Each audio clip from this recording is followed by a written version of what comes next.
चले अब राजधानी भोपाल का रुख करते हैं, जहां से बड़ी खबर आपको बता दें। कर्नल सोफिया को लेकर मंत्री विजय शाह का विवादित बयान सामने आया था। तो यही मामला है जहां सुप्रीम कोर्ट में 28 मई को सुनवाई भी होनी है। इसी बीच अब मंत्री शाह ने तीसरी बार माफी मांगी है। जिस जगह से बयान दिया था उस जगह पहुंची है एसआईटी की टीम और स्थानीय लोगों से अब पूछताछ की जा रही है। मामले में भाजपा को घेरने में जो है वो कांग्रेस लगी हुई है। विजय शाह का बयान सामने आया था, जहां पर आपको बता दें कर्नल सोफिया को लेकर उन्होंने विवादित बयान दिया था, जिसको लेकर लगातार वो माफी भी मांग रहे हैं। एसआईटी गठित कर दी गई थी, 28 मई को सुनवाई होनी। अब तीसरी बार एक बार फिर से उन्होंने माफी मांगी है। पिछले दिनों पहलगाम में हुए जघन्य हत्याकांड से मन दुखी और विचलित था।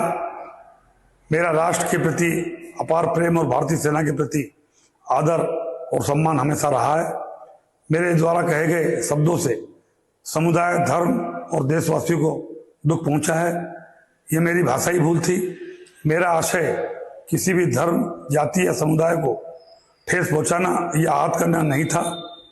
भूलवश अपने द्वारा कहे गए शब्दों के लिए मैं पूरी तरह भारतीय सेना, बहन कर्नल सोफिया कुरैशी, समस्त देशवासियों से पूरी तरह क्षमा प्रार्थी हूं एवं पुनः हाथ जोड़कर अब सबसे माफी मांगता हूं।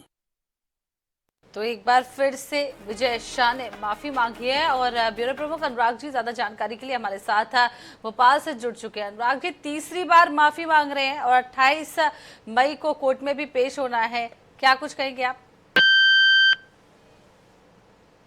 अब वो भी जो भी कर रहे हैं संभवतः हो सकता है विजय शाह वकीलों की सलाह पे कर रहे हों, क्योंकि अब 28 मई को जब सुनवाई होगी तो बहुत सारे पहलुओं को पेश करना होगा। उन्होंने एक बहुत महत्वपूर्ण बात इसमें कही है, भाषाई गलती। यानी अब वो ये कहना चाहते हैं कि वो जो उनने बोला, उनके बोलने का ये अर्थ नहीं था, उनकी भावनाएं ये नहीं थी, थोड़ा सा भाषा में त्रुटि हो गई थी, इसलिए ऐसा हुआ। और इसी बात को फिर आगे हो सकता है भविष्य में उनके वकील जो है कोर्ट में पेश करें।